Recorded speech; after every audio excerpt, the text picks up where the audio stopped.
नमस्कार दोस्तों, मैं सम्राट अमर। आज का हमारा टॉपिक है जलवायु परिवर्तन। अमेरिका के office of director of national intelligence (ODNI) की ताज़ा रिपोर्ट नेशनल इंटेलिजेंस एस्टीमेट में पूर्वानुमान जाहिर किया गया है कि जलवायु परिवर्तन के कारण 2040 तक भूराजनीतिक तनाव बढ़ेंगे। अमेरिकी खुफिया एजेंसियों के रडार पर दुनिया के 11 देश हैं। इनमें भारत के अलावा अफ़गानिस्तान, पाकिस्तान, म्यांमार, इराक, उत्तर Korea, Guatemala, Haiti, Honduras, Nicaragua और कोलंबिया हैं, जहां अमेरिकी एजेंसियों ने रणनीतिक और सैन्य तनाव बढ़ने की आशंका जताई है। रिपोर्ट के मुताबिक इन देशों पर जलवायु परिवर्तन सबसे बड़ा कहर बरपा सकता है। ये देश जलवायु परिवर्तन के कारण आने वाली प्राकृतिक और सामाजिक आपदाओं को झेलने के लिए तैयार नहीं हैं।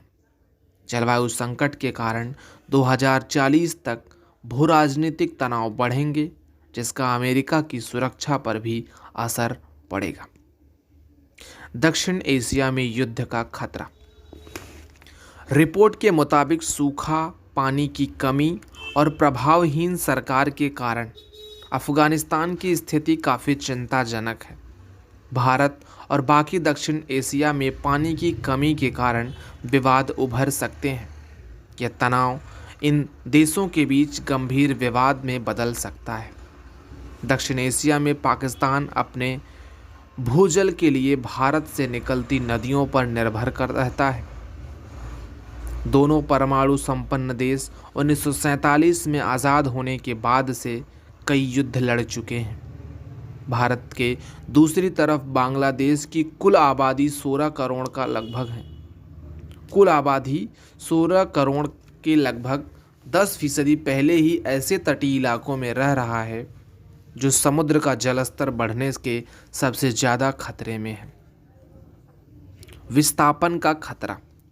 अनुमान है कि बढ़ता तापमान दक्षिण अमेरिका, दक्षिण एशिया और अफ्रीका में के सहारा क्षेत्र की 3% आबादी यानी करीब 14.3 करोड़ लोगों को अगले 3 दशक में ही विस्थापित कर सकता है।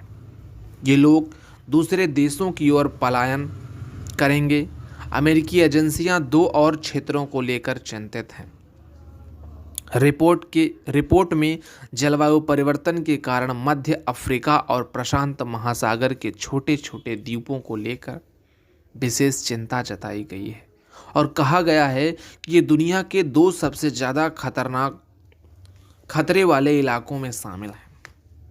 इन एजेंसियों का मानना है कि जो देश अपनी अर्थव्यवस्था के लिए जीवाश्म ईंधनों के निर्यात पर निर्भर हैं, वे शून्य कार्बन संसार की ओर अग्रसर होने का विरोध करते रहेंगे, क्योंकि वे ऐसा करने की आर्थिक, राजनीतिक या भू राजनीतिक कीमत से डरते हैं। संयुक्त राष्ट्र शरणार्थी उच्चायोग के मुताबिक हर साल तूफान, मौसमी बारिश और अचौक प्राकृतिक आपदाओं के कारण दुनिया भर के औसतन करीब 2 करोड़ 15 लाख लोग विस्थापित होते हैं। आज और आने वाले सालों में बनाई गई नीतियां और योजनाएं जलवायु परिवर्तन जैसे कारकों के कारण विस्थापित हो रहे लोगों के अनुमान को प्रभावित करेंगी। आर्कटिक क्षेत्र में आर्थिक होड़। आर्कटिक और गैर आर्कटिक देशों के बीच बढ़ते रणनीतिक संकट को खतरा माना जा रहा है। तापमान बढ़ने और बर्फ कम होने से पहुंच आसान हो जाएगी। आर्कटिक क्षेत्र में अंतर्राष्ट्रीय प्रतिद्वंद्विता मोटे तौर पर आर्थिक होगी, लेकिन गलत गणना का खतरा 2040 तक मध्यम रूप से बढ़ेगा, क्योंकि व्यावसायिक और सैन्य गतिविधियां बढ़ेंगी और अवसरों के लिए ज़्यादा संघर्ष होगा। आर्कटिक क्षेत्र के अलावा इस साल गर्मियों में ग्रीस में गर्मी की ऐसी लहर देखी गई जिसे पहले कभी नहीं आई। उसकी वजह से घातक जंगली आग फैल गई, जिसने करीब 2,50,000 एकड़ जंगलों को जलाकर राख कर दिया। अल्जीरिया और तुर्की में तो आग से करीब 80 लोग मारे गए। इटली और स्पेन में भी आग का प्रकोप देखा गया। जलवायु बैठक में दांव। ग्लासगो में संयुक्त राष्ट्र की ओर से जलवायु शिखर सम्मेलन हो रहा है। इसमें विश्व नेताओं पर वैश्विक तापमान को स्थिर करने और जलवायु के लिहाज से तैयारी के लिए आर्थिक साझेदारी पर दबाव बनाया जाएगा।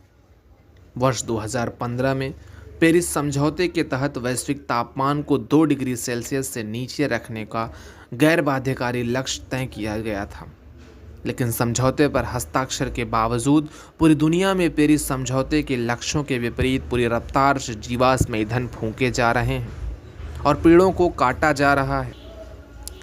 प्रदूषण करने वाले कई देशों के नेताओं ने इस शताब्दी के मध्य तक अपनी अर्थव्यवस्थाओं को कार्बन मुक्त कर देने का वादा किया है।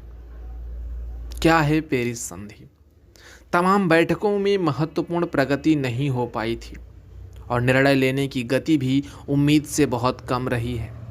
फिर भी अभी तक की सबसे जीवंत उपलब्धि COP21 के तहत हुआ पेरिस समझौता है। ये जलवायु परिवर्तन को लेकर सबसे बड़ी वैश्विक संधि है। 2015 में 196 देशों की मंजूरी से पेरिस समझौता अस्तित्व में आ गया, जिसमें औद्योगिक काल पूर्व के स्तरों के मुकाबले ग्लोबल वार्मिंग को 2 डिग्री सेल्सियस से नीचे रखने का लक्ष्य घोषित किया गया।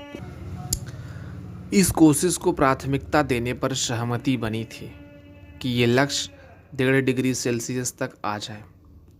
कुछ लोगों का मानना है कि पेरिस समझौता का असर दिख रहा है।